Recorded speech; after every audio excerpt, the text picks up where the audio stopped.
JSK Drums asks, what advice would you have for musicians wanting to make their living playing music in the 21st century?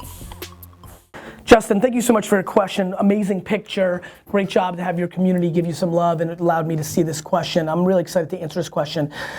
I think the answer is, as a musician, you need to be everywhere where the people that care about your genre of music are. And obviously the youth is an over-indexing play. So look, if you're not on SoundCloud, if you're not on Snapchat and Vine and Instagram, then you're not living to a 25-year-old and under.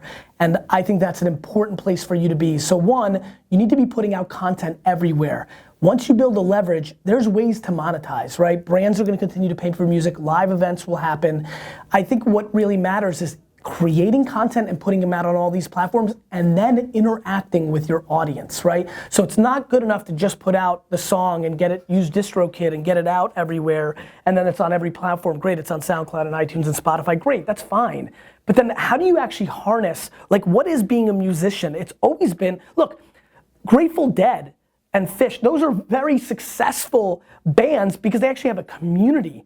And what happens is people that are very hardcore about music, I'm not one of them, but the reason they make fun of pop music is it's fleeting, right? It sits for a second and then goes away. The best pop music, the Madonnas, the Michael Jacksons, the Justin Timberlakes, they cultivated community. You have, it's so funny, everyone's like, woe is me, you can't make money with tools anymore. Do you know how many people have popped and made money because of YouTube and Vine and Snapchat and Instagram that would have never been signed 15 years ago and then would have had to just go on and do what they, so what's happened, my friend, is there's less people at the tippy top. There's less acts, right? There's not 50 people anymore making a quadrillion just on selling music. But what's happened is the internet has created a longer tail. And so there's a lot more people right now, a lot more people making thousands and tens of thousands and hundreds of thousands. And I've got to tell you something.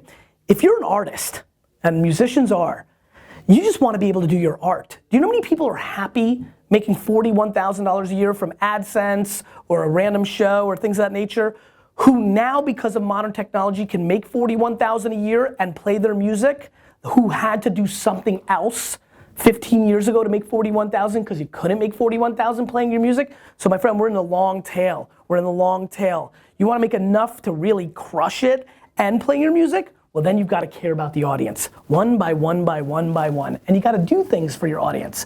And what I mean by that is you've got to start using tools like Meerkat and create behind the scenes footage. You have to keep innovating. You have to keep making that connection. You have to keep taking away the velvet rope. I mean, look, Meerkat is a preview to the fact that I'm going to be wearing wearable devices and you guys are going to be following me everywhere I go all the time, always. Truman Show, bitch. The Vaynerchuk Show. It's coming. Get ready. Get your fucking popcorn because I'm coming at you. And that connection is the game.